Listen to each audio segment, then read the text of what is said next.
पाकिस्तान तहरीक इंसाफ के वो रहनुमा जिन्होंने 9 मई के बाद प्रेस कॉन्फ्रेंसिस की, छोड़कर पार्टी अलग हो गए, एक साइड पर खामोशी से जाकर बैठ गए।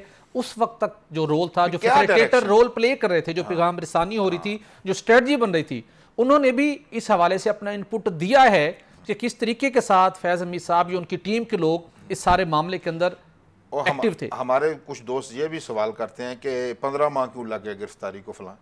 जब आपके पास शवाहद ही नहीं तो आप किस पर कैसे हाथ डालेंगे? अब सारी चीजें जब कलेक्ट कर ली गई हैं तो फिर जनरल फैज हमीद पर हाथ डाला गया, ये हाथ कच्चा नहीं डाला गया।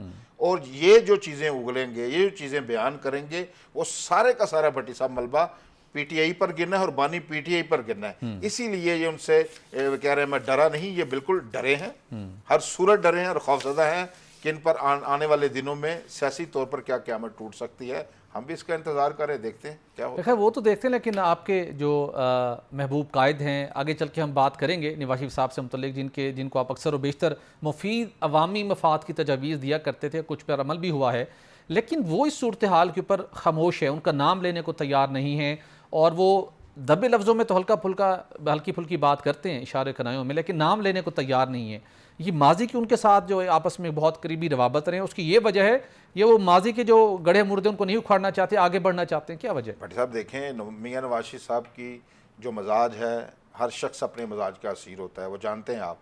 उनके दिमाग में एक चीज़ फंसी हुई है, वो कभी निकलती नहीं। वो आज भी पूछ रहे हैं, कल भी उन्होंने गुफ्तगू में कहा है कि मैं आज भी पूछता मुझे क्यों निकाला है। ठीक है, जब उनका मुद्दा पूरा हो गया, जिसका हमने उज़मा कारदार साहब से सवाल पूछा कि उन्होंने उस वक्त कहा था कि आपको जवाब देना पड़ेगा, जब उनसे जवाब लिया जा रहा है तो मियाँ साहब उनका नाम लेकर क्यों करें? अब उनका मुद्दा पूरा हो गया है। उनकी ख्वाहिश तो जो साबिक चीफ जस्टिस हैं उनके हवाले से भी दिल धड़कता है मियाँ साहब का।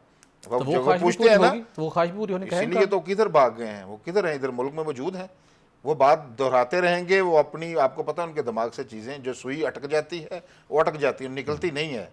अब वो उधर उनकी सुई अटकी है, क्योंकि जो मियाँ साकब नसार साहब हैं, उनको लाने वाले मियाँ नवाज शरीफ हैं ठीक अदालतों में। इसलिए मियाँ साहब का जो मुद्दा पूरा होता जाएगा, उस पर उनको बात करने की क्या ज़रूरत है? बिल्कुल ठीक, उनको बात करने की ज़रूरत नहीं है। ताहम इस केस के अंदर अभी मज़ीद गिरफ्तारियाँ होनी हैं, तहकीकात का दायरा हर गुजरते दिन के साथ वसी हो रहा है। लेकिन ये केस, ये गिरफ्तारियाँ, ये तहकीकात, मुल्क की डायरेक्शन, वो डायरेक्शन जिसके मुताबिक इस मुल्क के आइन और कानून के मुताबिक चलना है, और किस इदारे का क्या रोल है, क्या उसकी लिमिट्स हैं, उसके अंदर रह के कैसे काम करना है, वो सारा इसी केस की तहकीकात और इसके नतीजे ने साबित करना है और उसी ने ही तय करना है। यहाँ पर एक ब्रेक लेंगे और ब्रेक के बाद कुछ दीगर इश्यूज़ पर बात करेंगे। Stay with us.